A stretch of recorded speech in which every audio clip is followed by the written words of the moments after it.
un compromiso, pero estamos Toda antes la vida a tiene. previo a iniciar. Vamos a, les pregunto si tienen alguna duda. He estado resolviendo dudas del tema del ensayo y el tema del trabajo. Si alguien tiene alguna duda, por favor, que me la pueda hacer saber en este momento y si no, empezamos con la clase, con los temas que tenemos pendientes.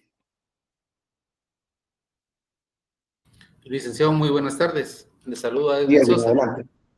Sí, Gracias. Con adelante. respecto al desarrollo del segundo trabajo, el que es sobre la audiencia, en el desarrollo de cada uno de los ítems que nos mandó, tenemos que, digamos, en el numeral 1 dice etapas del debate oral y público.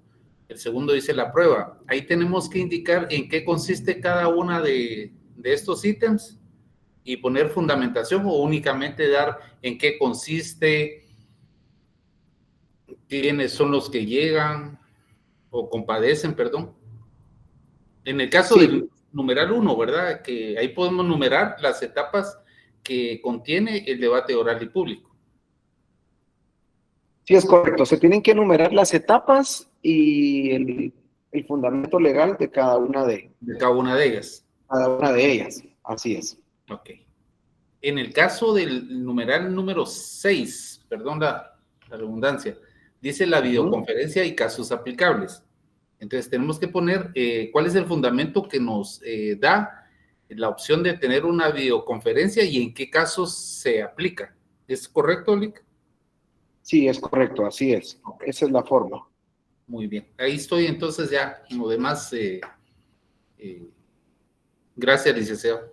Muy bien, con mucho gusto. ¿Alguien más?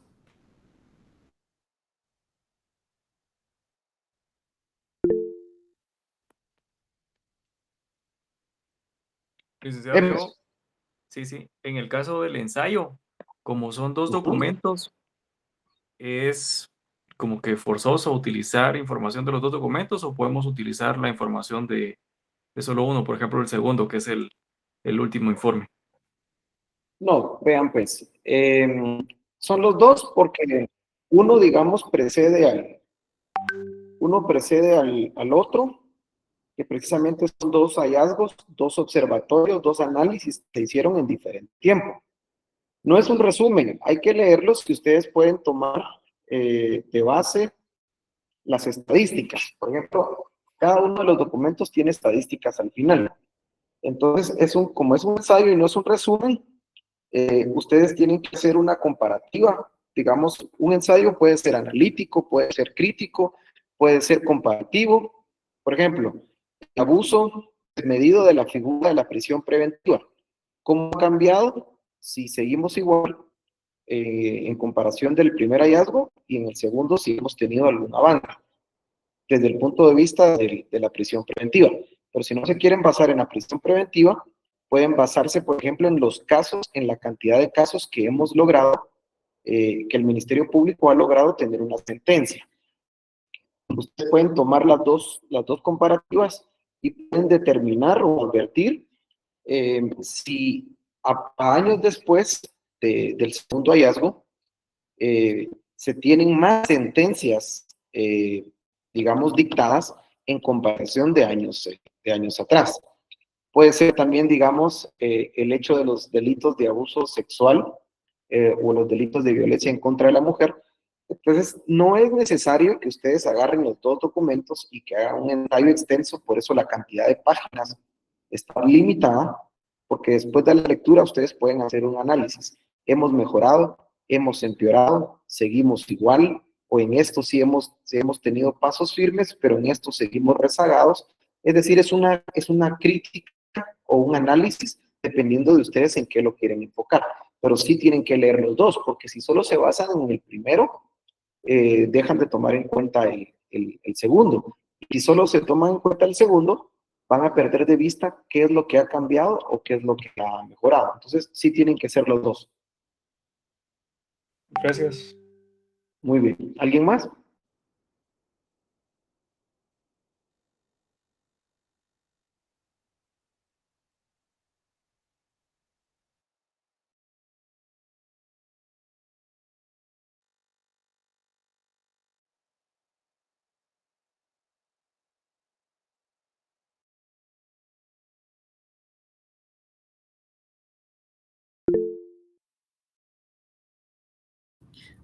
Lick, disculpe. Nuevamente, Edwin Sosa les saluda. Con respecto al ensayo, en este es necesario que le pongamos un título de acuerdo a cada uno de los párrafos que vayamos nosotros, epígrafes que vayamos a tocar. Digamos, usted dio dos, ¿verdad? La violencia contra la mujer o las violaciones. Poner un como título y luego desarrollar nuestro análisis, o nos vamos en forma general.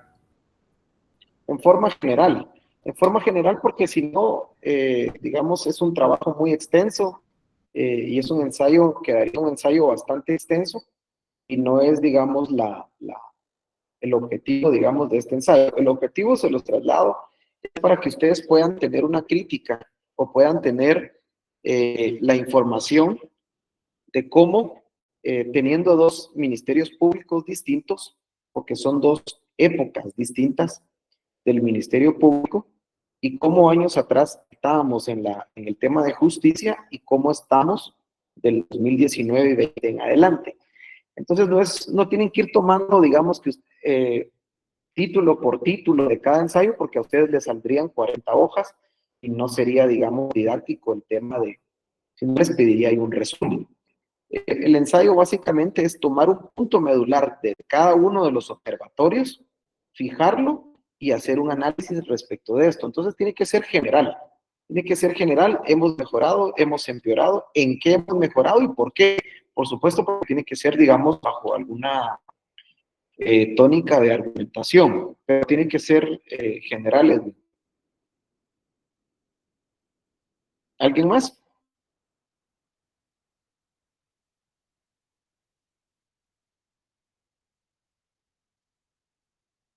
Muy bien. Sigamos entonces. Quienes no tuvieron la oportunidad de participar en la última clase, hicimos una recapitulación del artículo 82, porque me percaté que en el examen hubo bastantes dudas respecto de la primera declaración.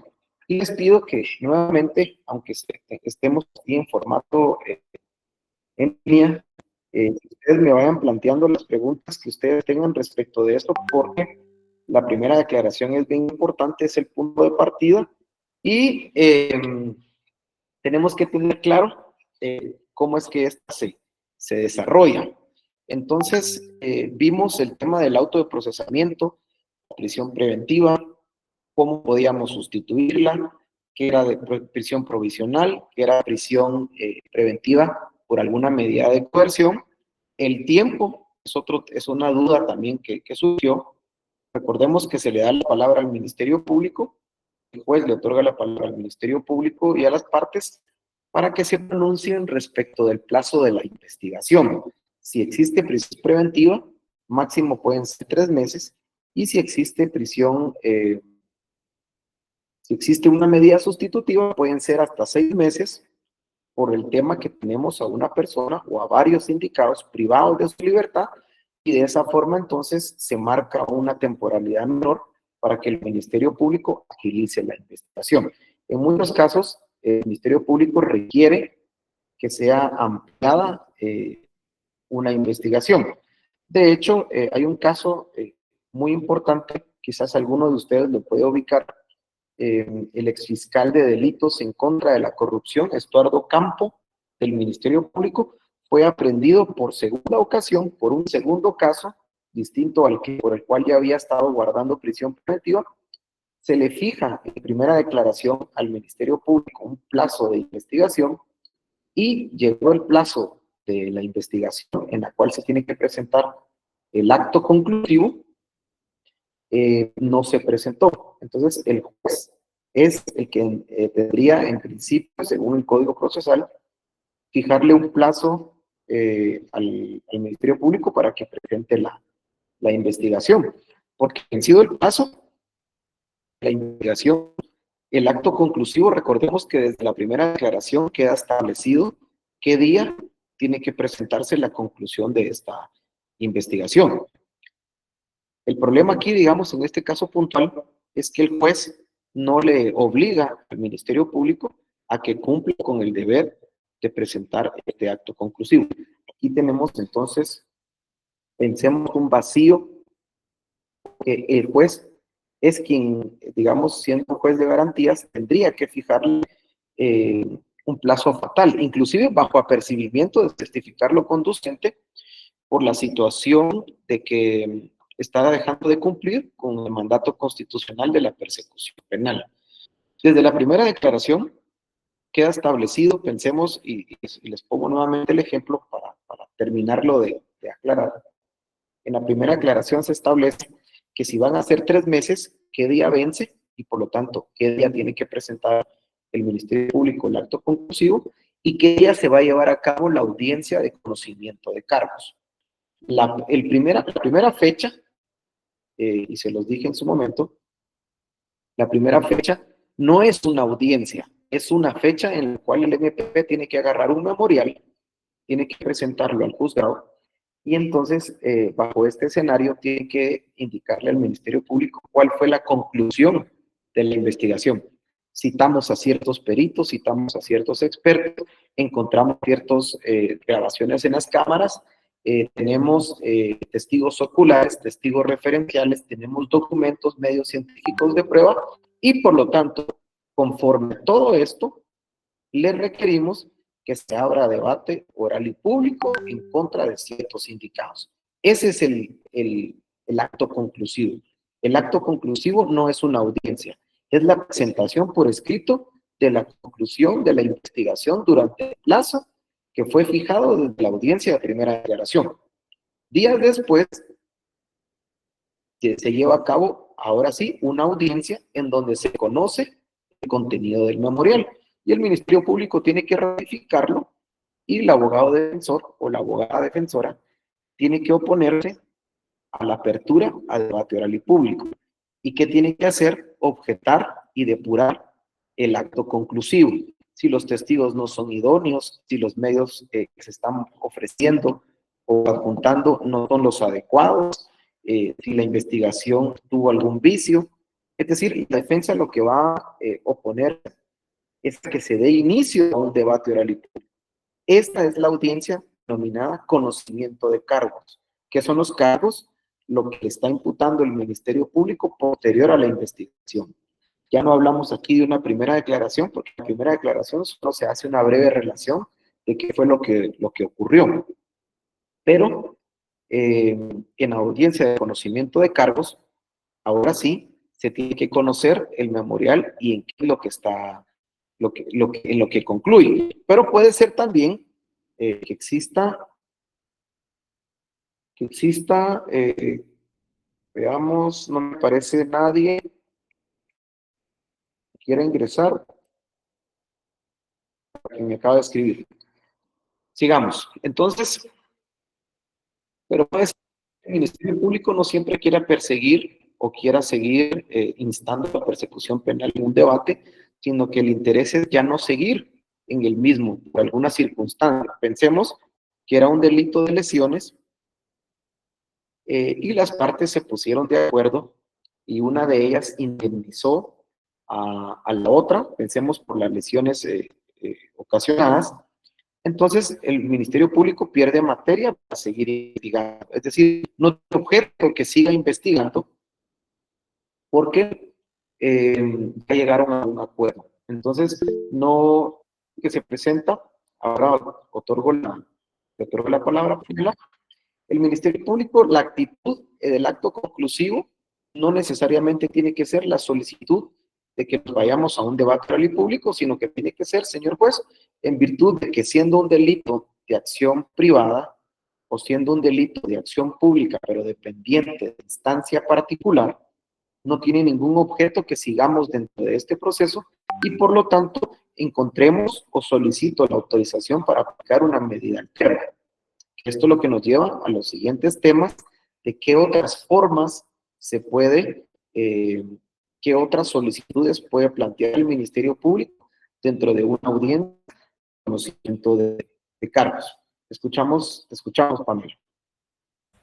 Buenas tardes, licenciado. Perdone la molestia. Fíjese que no sé si es su internet, pero entre su conversatorio se escucha muy entrecortado. Entonces hay frases que no las logro completar. Muy bien, muchas gracias por la observación. ¿Los demás me escuchan de la misma forma, entrecortado? Sí, igual. En momentos sí se le escucha Yo entrecortado. sí escucho bien. Sí, yo les escucho. Sí, se escucha un poquito entrecortado. Muy bien. No tengo buena recepción. Me imagino que eso es. Algunos me escuchan, otros no me escuchan. Me imagino que es un tema, digamos, de conexión de Internet. Voy a tratar de hacer un cambio de la conexión y vemos si mejora de esa cuenta. Muchas gracias, licenciado.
Muy bien, me confirman. Voy a seguir dando la clase y me confirman, por favor, en el ínterin si se mejoró. Ya cambié de conexión y vemos si esta tiene mejor recepción. Sigamos entonces. Gracias por la observación. Bueno, entonces, como les comentaba, el requerimiento fiscal, es decir, la solicitud que hace el Ministerio Público, no necesariamente será que se abra debate oral. Muchas veces la solicitud es que se aplique una medida alterna que solucione y dirima el conflicto. Aquí entramos al tema de las soluciones alternas de un conflicto o de aquellas medidas denominadas desjudicializadoras, porque lo que permiten es simplificar o encontrarle una solución alterna y de alguna forma descongestionar el sistema de justicia.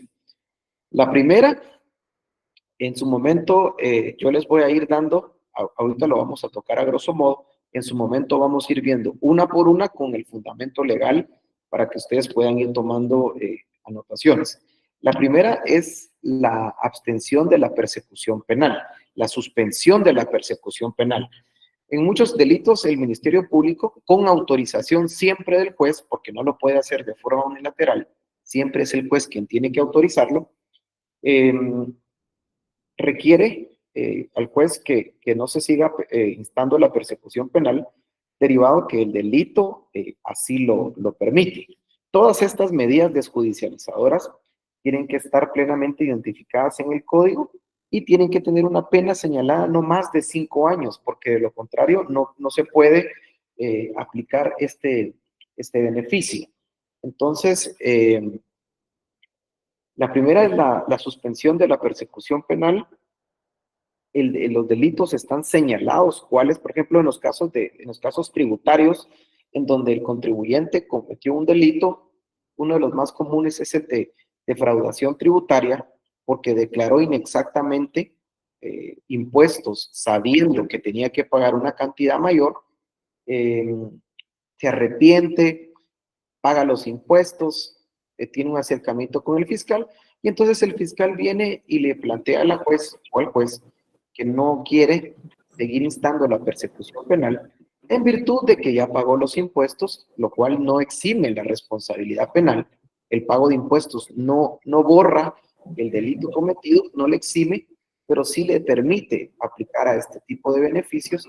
Y entonces el Ministerio Público considera que no es necesario pasar por todo un proceso, un debate oral y público, que es desgastante, le cuesta dinero al Estado, porque ya el sindicato contribuyente ya pagó los impuestos. Entonces lo que se hace es la autorización de la suspensión de la persecución penal. Otro de los requerimientos del Ministerio Público puede ser la aplicación de el criterio de oportunidad. El criterio de oportunidad no es tan beneficioso, pensemos, como la suspensión de la persecución penal, pero tampoco es tan perjudicial que se abra debate oral y público y que se siga un proceso. El criterio de oportunidad, de la misma forma, está señalado en qué tipos de delitos se puede aplicar y que no tenga una pena señalada de la misma forma de 5 años y que el sindicado haya indemnizado a quien haya resultado víctima o afectado por la comisión de este delito. Entonces, ¿qué se hace? Se suspende, se aplica un criterio que durante el plazo de 1 año estará, digamos, bajo un régimen de supervisión para que no cometa ningún delito posterior el sindicado, y transcurrido el año de no haber cometido ningún delito, entonces ya se cierra de forma definitiva el expediente. Pero ojo, no se cierra inmediatamente. Se tiene que esperar 1 año para que transcurra 1 año, y si no existe ningún otro delito que haya cometido, pues entonces ya puede solicitar el cierre y el archivo definitivo del expediente. Repito, en su momento vamos a ir viendo fundamento legal, en qué delitos no aplica. Ahora lo estamos viendo como una situación de cuáles son las solicitudes que puede hacer el Ministerio Público en la audiencia de conocimiento de cargos. Otro de los requerimientos que puede hacer el Ministerio Público es requerir que se dé una clausura provisional, ¿sí? Y una clausura provisional, ¿cuándo procede? Cuando no hay elementos para acusar, pero tampoco hay elementos para cerrar de forma definitiva. Es decir, señor juez, ya me dio usted el plazo, o inclusive ya me lo amplió, porque acudí con usted a requerir una ampliación, y a pesar de esto, no fue posible hacer los cargos, presentar los cargos, y por lo tanto le pido que aplique una clausura, pero provisional, en lo que yo sigo buscando, en lo que yo sigo fortaleciendo el expediente para poder venir a presentarle un acto conclusivo que me permita requerir abrir a debate oral y público, o, en su defecto,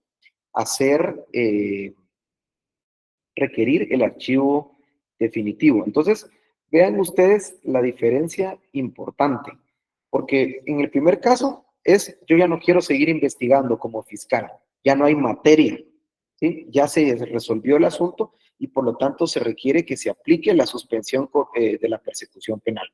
En el segundo caso, se da el tema de un criterio de oportunidad. Es decir, vamos a ponerlo a prueba para que en 1 año no cometa un delito de la misma situación o de la misma categoría, y transcurrido el año, entonces sí, ya que estuvo a prueba, ya archivamos el expediente de forma definitiva. El tercero es: no tengo elementos para acusar de momento, pero sí espero llegarlos a tener. Esto es algo bien importante, porque si al juez no se justifica la expectativa de que se van a llegar a obtener estos elementos, el juez lo rechaza. Y entonces, ¿qué ordena? El cierre definitivo del expediente, porque ¿para qué va a clausurarlo provisionalmente si ya se puede cerrar definitivamente? Porque los elementos que se supone que se van a obtener, no existe una relación, digamos, certera de que se puedan llevar a cabo. Y entonces, ahora otorgo la palabra. Se tiene que hacer un esbozo de qué son los elementos que nosotros esperamos obtener. Por ejemplo, señor juez, no fue posible dentro del plazo de investigación obtener una prueba de ADN por situaciones, digamos, de laboratorio, de distancia, y le requiero que clausuremos provisionalmente el expediente.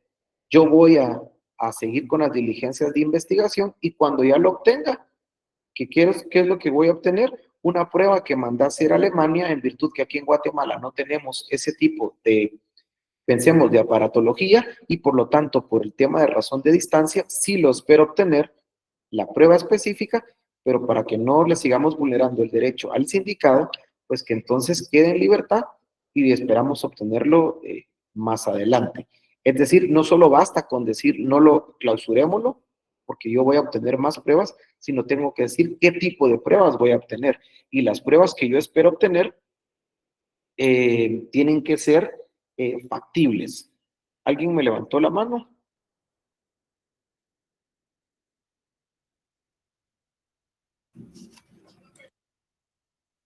El compañero que se llama Fabricio.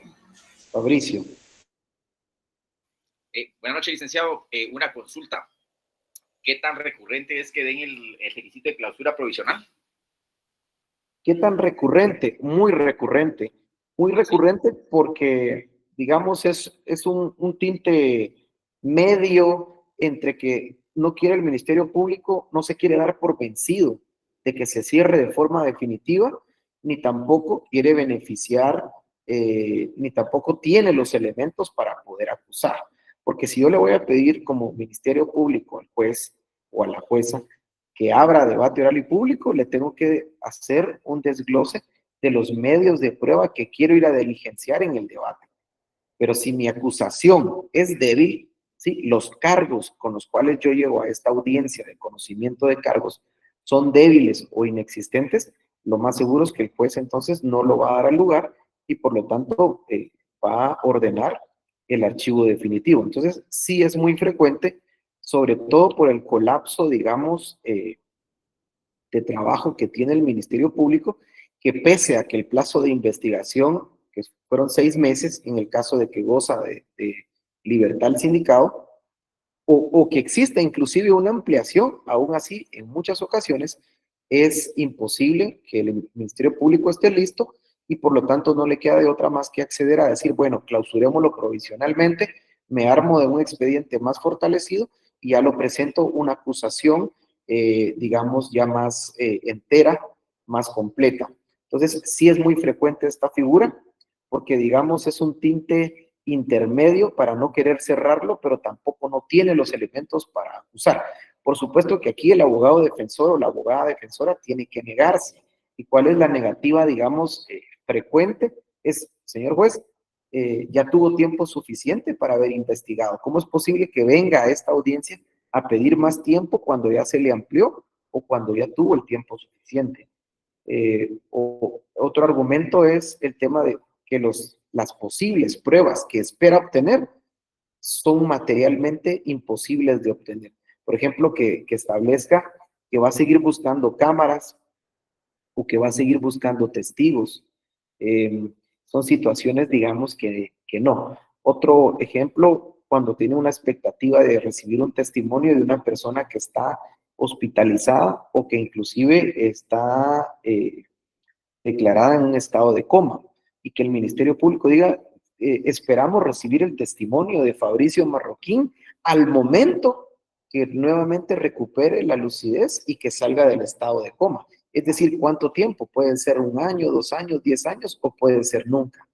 O puede ser que el tipo de pruebas que se supone que pretenda obtener son, digamos, muy vagas, son inexactas o son no certeras. Entonces, de esta cuenta, existe una oposición de parte nuestra para la clausura provisional. ¿Qué pide normalmente la defensa, el abogado defensor? El archivo definitivo. Es decir, mi cliente no tiene por qué estar supeditado a un expediente que quede abierto y que quede clausurado provisionalmente por falta de capacidad del Ministerio Público de venir hoy aquí a esta audiencia a presentar un expediente completo porque tiempo ya tuvo. Entonces, depende del criterio jurisdiccional. En muchos casos, el juez sí lo concede, sí accede a la clausura provisional. ¿Alguien más? Vi que me levantó la mano. ¿No? Sigamos. Otro de los requerimientos puede ser un procedimiento abreviado. Es decir, y otro de las figuras también, y que de hecho vamos a tener una conferencia sobre ese tema, es la aceptación de cargos, porque antes la figura que se utilizaba mucho era el procedimiento abreviado. Es decir, a ver, Ministerio Público, yo no quiero estar sufriendo por un proceso totalmente extenso. Mi cliente, lo tenemos aquí enfrente, aceptará el delito y llevémosle entonces un procedimiento más corto, porque ¿para qué vamos a entrar en el contradictorio de si lo hizo o no lo hizo, si él ya lo está aceptando? Entonces, hagamos un procedimiento abreviado y profiramos o emitamos una sentencia. Gracias a Daniel, 464 del Código Procesal Penal. Vamos a ir viendo los artículos, repito, de cada figura para que ustedes tengan el fundamento legal. Ahora estamos hablando de forma general y después nos vamos a ir una a una a las figuras.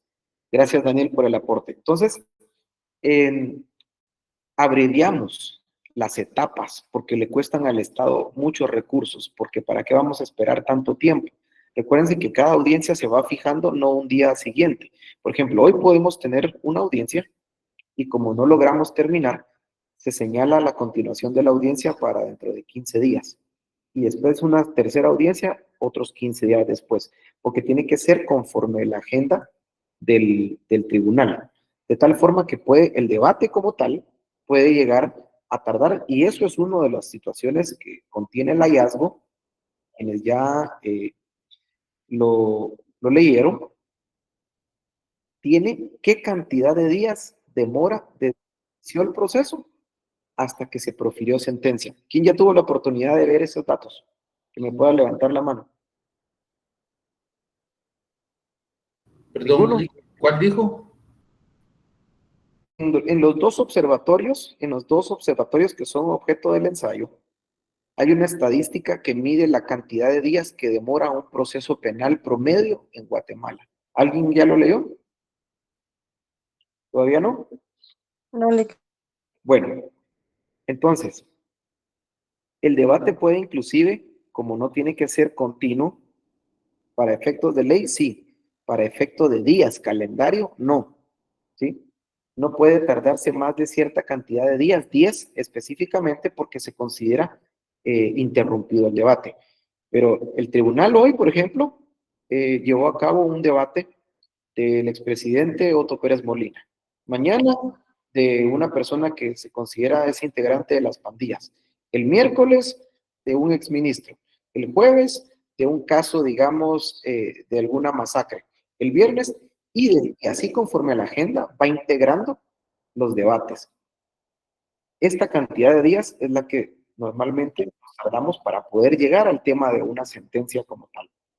Entonces, la lógica en el procedimiento abreviado es para qué vamos a llevar a cabo un proceso completo si podemos ahorrarnos dinero, el Estado, por supuesto, en los recursos que destina, y pues si ya está aceptando el delito que cometió. Pero se ha visto sustituida por la aceptación de cargos, en donde precisamente, y una de las, digamos, de las figuras que nos marcó la pauta ha sido Estados Unidos. Estados Unidos tiene una política que, aunque tenga un sistema totalmente distinto al nuestro, que es un sistema anglosajón, el nuestro es un sistema francés acusatorio a través de fases y procesos penales.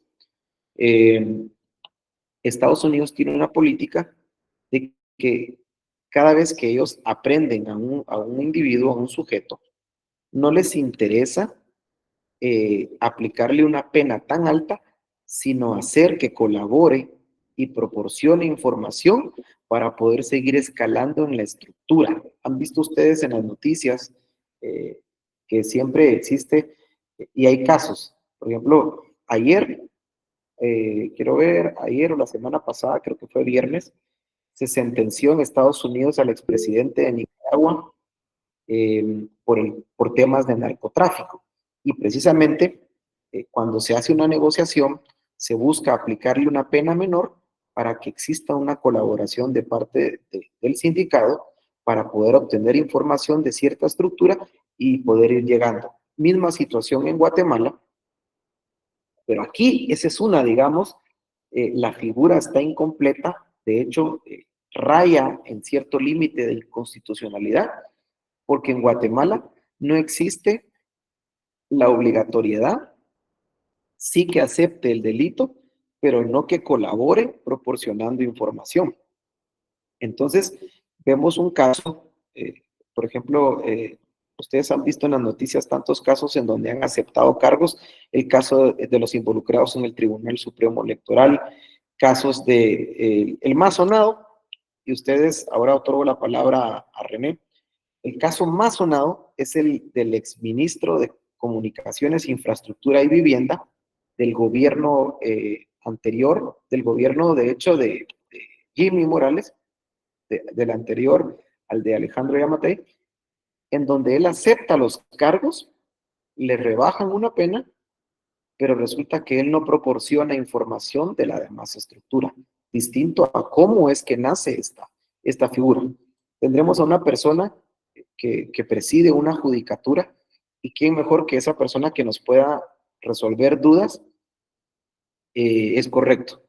Caso de las maletas, dice de Benito, así es, los 132 millones que se encontraron en Antigua Guatemala. Entonces, se ha desvirtuado la figura de la aceptación de cargos, porque entonces pensemos, yo acepto el cargo, el delito tenía señalada una pena de 15 a 20 años de prisión, pero como acepto el cargo, me van a dar la mínima y no tuve que proporcionar ninguna información. Aquí creo que es un tema, digamos, que hay que analizar y ya lo vamos a ver en su momento también, cuándo se puede aplicar, cuándo no, si es inconstitucional o no es constitucional y bajo qué requisitos es que se da. Entonces, siempre el juez en esa etapa, que es el inicio de la etapa intermedia, abandonamos la etapa preparatoria y la audiencia de conocimiento de cargos es la primera fase de la etapa preparatoria. Pensemos que la preparatoria es la 1 y la audiencia de primera declaración es la 1.1, o vámonos, digamos, un poquito más desglosado. La preparatoria es la 1, hacerle saber el motivo de su detención es la 1.1, la primera declaración es la 1.2, ¿sí? Y así nos vamos. La número 2 es la etapa intermedia y la 2.1, es decir, la primera subfase de la etapa intermedia, es la audiencia de conocimiento de cargos en donde el Ministerio Público llegará a presentar el memorial y días después, la 2.2 es la audiencia de conocimiento de cargos en donde el fiscal tiene que convencer al juez de que se abra debate oral y público y en el caso de la defensa, convencer al juez que no existen elementos para que se abra debate oral y público. Para tema, digamos, de esquematización, para tema de comprensión, lo que estamos abordando hoy ya es la primera subfase de la etapa intermedia. La etapa preparatoria finaliza con el plazo de la investigación del Ministerio Público y cuando se presenta el acto conclusivo, damos inicio a la etapa intermedia. Ya no estamos preparando nada. En algunos países le llaman la fase de instrucción o la fase, digamos, de indagatorias, en países como Costa Rica, como Panamá, como El Salvador, es la fase de instrucción. En Guatemala, según el Código Procesal Penal, se denomina etapa preparatoria, etapa intermedia, debate oral y público, sentencia, apelación de la sentencia, casación y la interposición de un recurso extraordinario de amparo. Después tenemos ya justicia, digamos, en la Corte Interamericana, digamos que conocen este tipo, pero ya se juzgan los estados. Entonces, Otro requerimiento podría ser por parte del Ministerio Público es, señor juez,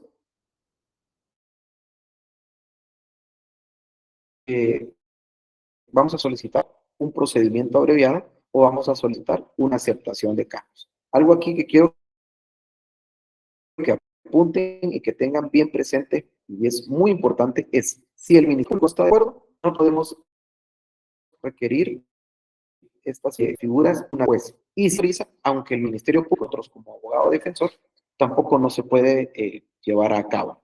Entonces, pasa en muchas ocasiones, por eso el primer acercamiento es con el Ministerio Público. Ustedes tienen a su cliente, lo sientan enfrente y dice, licenciada, yo ya no puedo más, no aguanto más, voy a aceptar que soy responsable.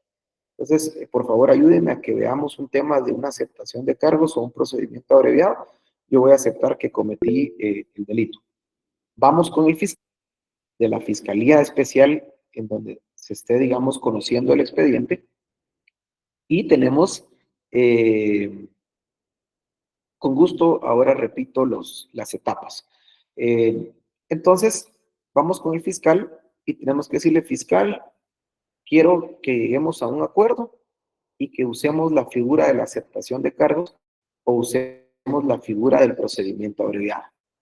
Algo aquí bien importante que tenemos que tener claro es que el Ministerio Público es evaluado por estadísticas. ¿Cuántas acusaciones presenta? ¿Cuántas sentencias ha obtenido? ¿Cuántos criterios de oportunidad ha obtenido? Porque entonces, recuérdense que es como los futbolistas. Vamos a usar bastante, digamos, general. El futbolista se mide por cuántos goles ha metido. El portero por cuántos goles ha parado. El portero menos vencido, o el futbolista la bota de oro, o el balón de oro porque ha metido muchos goles. El fiscal, la misma situación. ¿Cuántas sentencias condenatorias ha obtenido?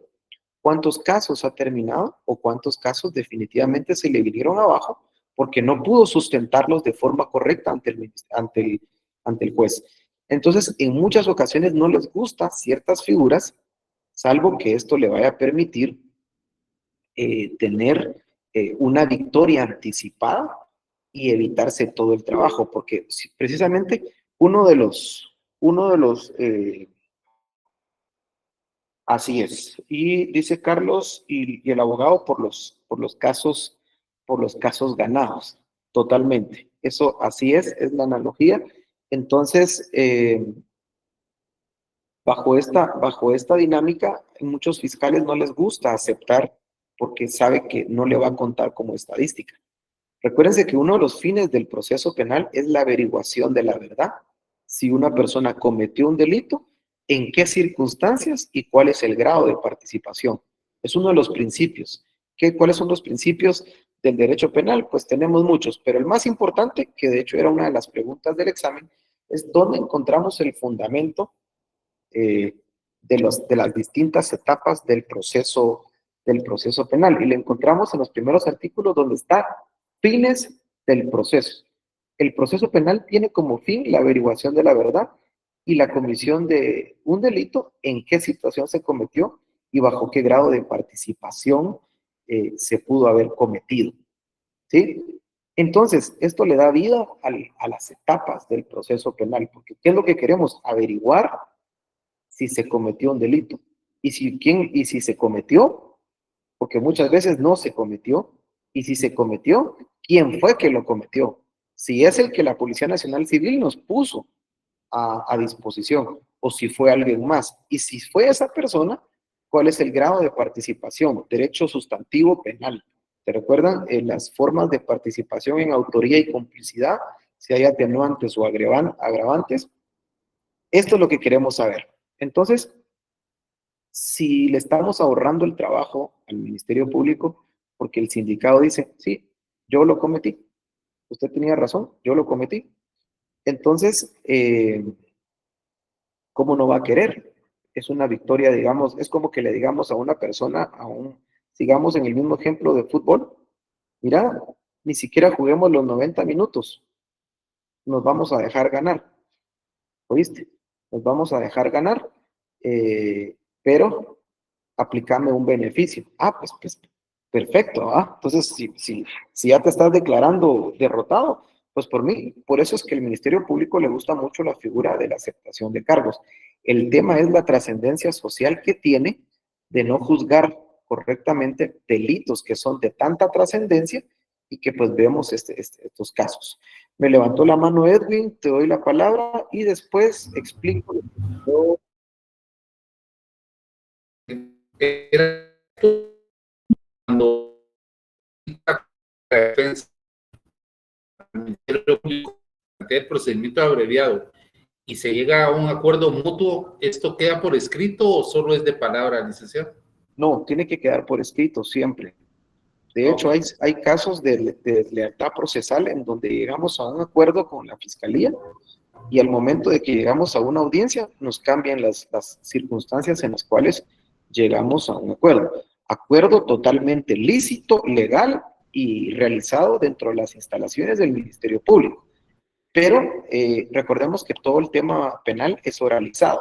Siempre abrimos micrófono, todo queda grabado, pero también podemos requerir que sea, realizado el acuerdo por medio escrito, por certeza jurídica y por beneficio al sindicado. En fiscalía, en sede fiscal, requerimos que se faccione un acta ministerial haciendo constar que nos encontramos ahí presentes y que solicitamos que se aplique una suspensión de la persecución penal, un procedimiento abreviado, una figura de aceptación de cargos, a manera de tener esa certeza.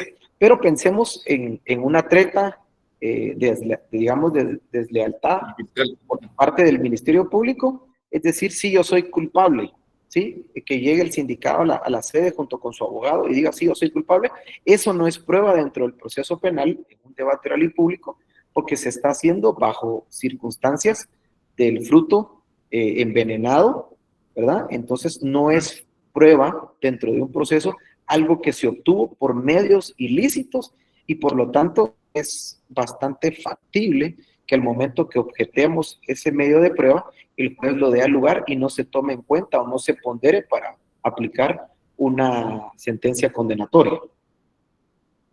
No, ya. Sí. Muy Sí, bien. porque... Gracias, Rick. Repito, a requerimiento a solicitud de Carolina, etapas. La 1, la preparatoria.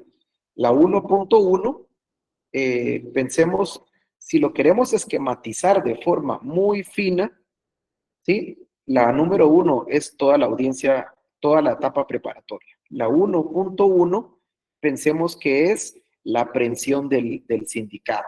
La 1.2 es la remisión a la comisaría. La 1.3 es la puesta a disposición del sindicado ante un juez competente. La 1.4, que se le haga saber el motivo de su detención. La 1.5, la primera declaración. La 1.6, el tiempo de investigación. Hasta ahí llegamos. 2, etapa intermedia. La 2.1, que es la que estamos abordando en esta sesión, es la presentación por escrito, porque no es audiencia, del acto conclusivo, que es un memorial. Y la 2.2, dentro de la etapa intermedia, es la audiencia de conocimiento de cargos, en donde se va a llevar a cabo toda la dinámica de convencer al juez si se tiene que aplicar alguna medida desjudicializadora o una situación alterna de resolución de conflictos o la presentación de la acusación. Muy rápido, me confirman por favor si pudieron tomar nota, si no repito con mucho gusto. No, licenciado, va muy rápido. No, Lick, ¿será que podría volver a...? Muy bien, veamos. Gracias. Con mucho gusto. La 1 es la audiencia, es la número 1 es la etapa preparatoria, ¿sí? Es la fase de instrucción, de investigación, en donde se van a llevar a cabo todos los actos introductorios, según lo denomina el Código Procesal Penal, y se prepara, digamos, un caso para llevarlo frente a un juez competente. Entonces, siendo la número 1 la etapa preparatoria, la 1.1 es la aprehensión del sindicado. Esa es la primera. Recuérdense que la vimos. La número 1 es la aprehensión del sindicado. Por supuesto que va a ser por flagrancia, por denuncia y que hay una orden de aprehensión. Cualquiera de esas es la aprehensión del sindicado. La 1.2, ¿sí? Es la remisión del sindicado a la comisaría dentro de las 6 horas de haber sido detenido. La 1.2. 1.3. La Policía Nacional Civil lo pone a disposición de un juez competente de la localidad en donde haya sido detenido. Es la 1.3. La 1.4 es hacerle saber el motivo de su detención para determinar si queda en prisión provisional, ¿sí? O seguirá esperando en carceleta para pasar al siguiente punto, que es la audiencia de primera declaración. Después de la audiencia de primera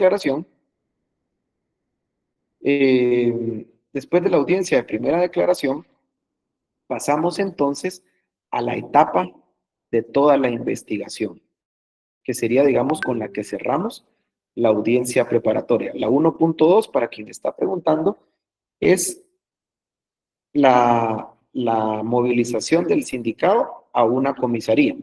En el ejemplo que les puse la última vez del caso de Cayalá, pensemos que la 1 es la aprehensión en la zona 16, en donde encontraron al sujeto después de haber disparado. La 1.2 lo llevan a la comisaría cercana de la zona 16. La 1.3 lo llevan de la zona 16 para la torre de tribunales, es decir, lo ponen a disposición de un juez competente. La 1.4, estando ya en torre de tribunales, se entra a una pequeña audiencia y le hacen saber el motivo de su detención. Usted se le detuvo porque accionó su arma en zona 16 y posiblemente hirió a determinadas personas.